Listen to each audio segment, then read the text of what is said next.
Hola, buenas noches. Mi nombre es Camila María Lloveras y soy estudiante de la licenciatura en Nutrición Aplicada. Esta materia se llama dietoterapia, que la imparte la profesora María Isabel Méndez Marín. Para comenzar, en este trabajo hablaremos sobre la dietoterapia y las patologías.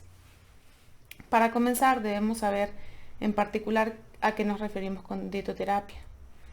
En primer lugar, es un área de la nutrición que investiga, estudia y analiza las relaciones que existen entre la medicina y la nutrición. Es decir, es un ámbito que se maneja puramente en el ámbito medicinal. Por esto es que es muy importante que como nutriólogos entendamos a qué nos referimos con dietoterapia, cuál es su campo de estudio, ya que es nuestra responsabilidad garantizarle al paciente una alimentación que responda a las necesidades que su enfermedad determina. Entonces es muy importante que tengamos en claro a qué nos referimos con dietoterapia. Dentro de la dietoterapia podemos ejemplificar diferentes dietas que pueden darse especificadas en una clasificación. Esta clasificación puede variar de entidad en entidad, ya que cada una va a clasificar sus dietas dependiendo de las necesidades de la institución misma, con la nomenclatura correspondiente para su entendimiento. Sin embargo, podemos hablar de una clasificación a nivel general. Esta clasificación nos determina tres tipos de dietas con sus subcategorías. Para empezar, tenemos las dietas modificadas en consistencia, que se refieren a las dietas en las que los alimentos deben cambiar justamente de consistencia, de su estado natural. Es por esto que se pueden subclasificar en líquidas, semisólidas y en blandas. Las líquidas pueden ser licuados, jugos. Las semisólidas nos podemos referir a papillas, purés. Y en blandas nos referimos a todo tipo de dieta como sopas, pescados a la plancha, verduras hervidas, todo tipo de alimento que no requiera de mucha masticación o que su consistencia sea más bien justamente blanda. Por otro lado, tenemos las dietas modificadas cualitativa y cuantitativamente, que aquí nos referimos expresamente a la cantidad de nutrimentos a consumir o a la cualidad específica del alimento que debemos consumir.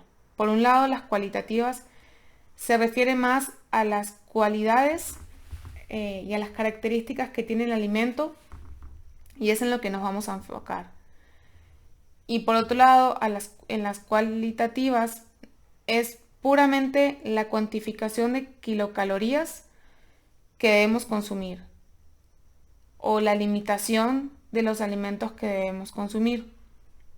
Es por esto que, por ejemplo, las cualitativas nos referimos a una dieta sin lactosa, en donde se intercambian alimentos que sean equivalentes, pero que no posean lactosa. En este caso, cambiaremos una leche del tipo de vaca a una leche vegetal, como puede ser una leche de almendras o una leche de soya. Y las cualitativas nos referimos a dietas, por ejemplo, sin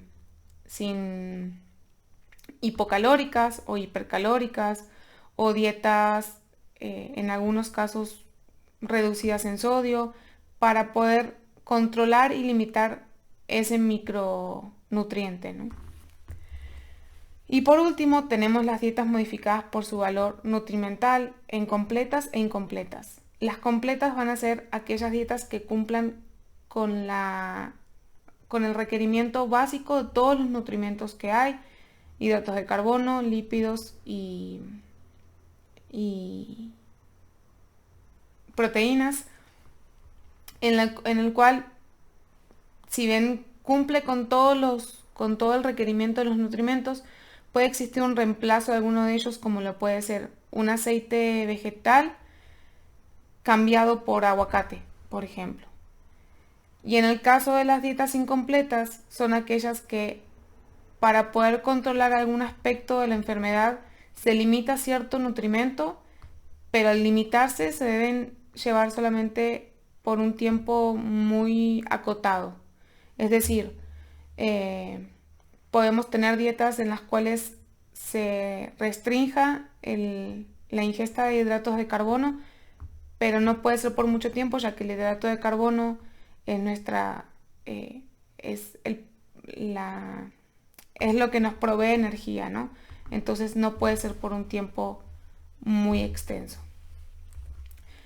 Y por último, esta alimentación o estas dietas son ingeridas de acuerdo también a nuestro funcionamiento, ¿no?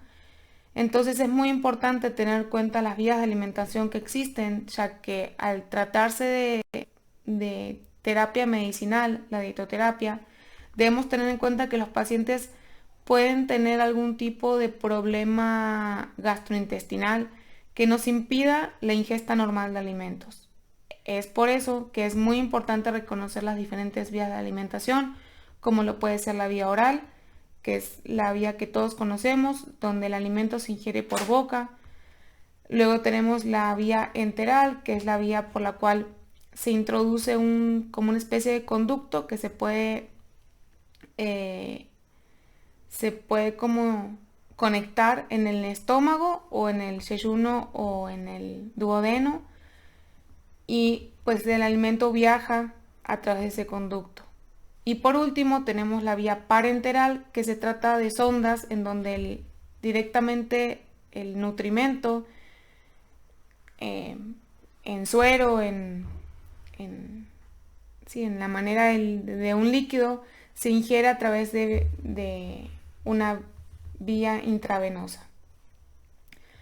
Entonces, a modo de conclusión, debemos entender que como nutriólogos es muy muy importante reconocer todos estos conceptos, ya que en el ámbito clínico debemos dar respuesta a los pacientes durante su estancia hospitalaria y poder darle las herramientas y garantizarle una buena alimentación fuera de este momento hospitalario. Entonces, debemos ser conscientes de adecuar las dietas de acuerdo a las necesidades del paciente y de acuerdo a las enfermedades y las alteraciones que estas enfermedades le provocan al paciente.